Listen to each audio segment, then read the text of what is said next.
السلام عليكم ورحمة الله تعالى وبركاته. إذن في هذا الشطر وهو آخر شطر، الجزء السادس من سورة ياسين، سنرى في هذا الفيديو شرح المفردات والعبارات، ثم المعنى الإجمالي لهذا الشطر والمعاني الجزئية، وحتى الدروس والعبر والقيم المركزية لهذا الشطر.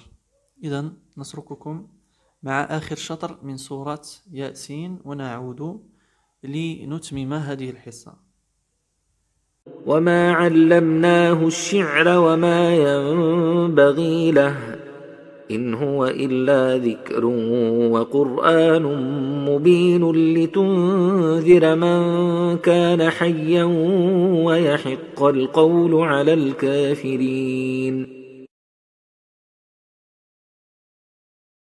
أولم يروا أنا خلقنا لهم مما عملت أيدينا أنعاما فهم لها مالكون وذللناها لهم فمنها ركوبهم ومنها يأكلون ولهم فيها منافع ومشارب أفلا يشكرون. واتخذوا من دون الله آلهة لعلهم ينصرون لا يستطيعون نصرهم وهم لهم جند محضرون. فلا يحزنك قولهم إنا نعلم ما يسرون وما يعلنون. أولم ير الإنسان أنا خلقناه من نطفة فإذا هو خصيم مبين. وضرب لنا مثلا ونسي خلقه قال من يحيي العظام وهي رميم قل يحييها الذي أنشأها أول مرة وهو بكل خلق عليم.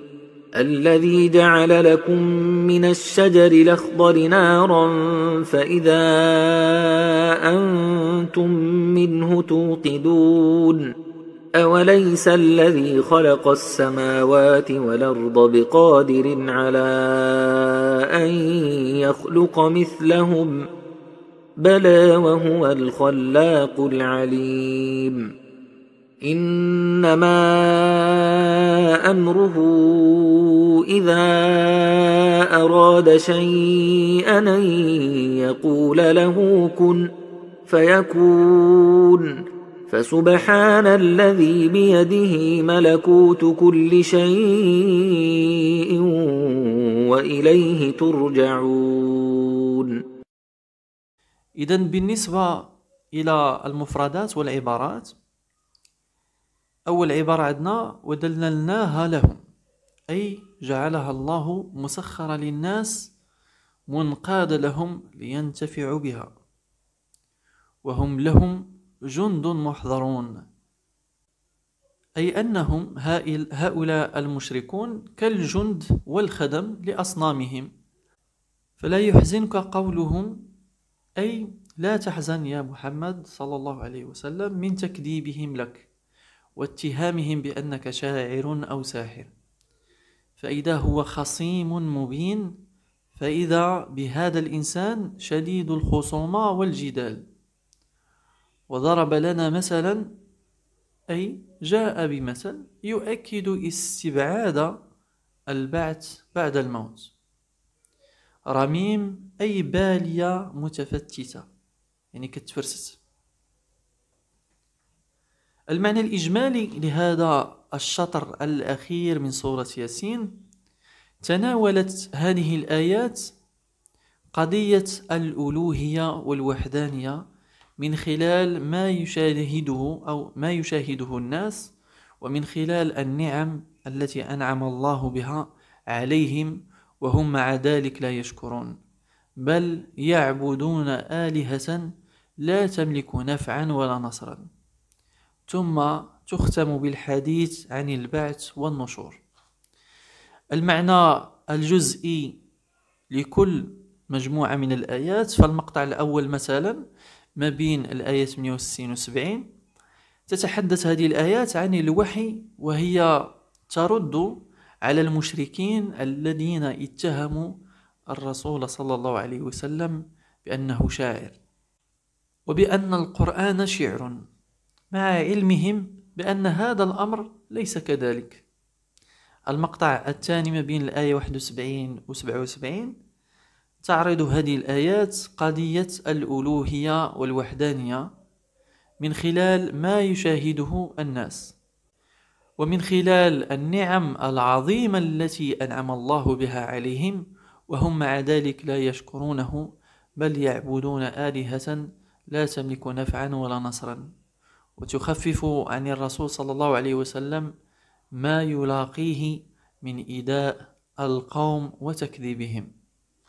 المقطع الثالث اللي فيه جوج ديال الآيات ما بين 78 و 80 تعرض هذه الآيات بالحديث عن البعث والنشور في رد على من جاء إلى رسول الله صلى الله عليه وسلم وفي يده عظم رميم وهو يفته ويذروه، يعني كي يرميه في الهواء.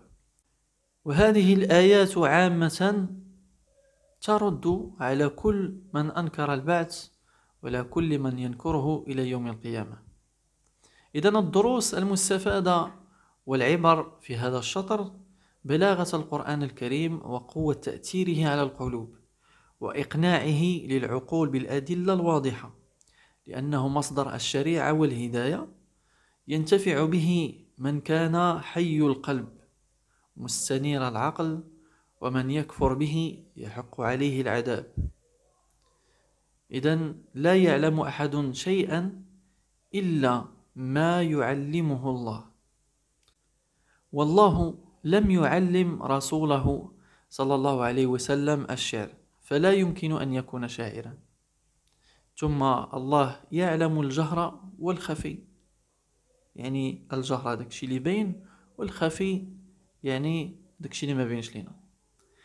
الله يحيي الموتى كما أحياهم أول مرة، الله خالق السماوات والأرض وقادر على خلق مثلهم، سبحانه إذا أراد شيئا فيقول له كن فيكون. الله بيده الملكوت وملك كل شيء، وإليه نرد في الآخرة أو نرد في الآخرة. القيم المركزية لهذا الشطر: قيمة التوحيد، قيمة الإيمان، قيمة الشكر، قيمة التفكر، وقيمة الصبر.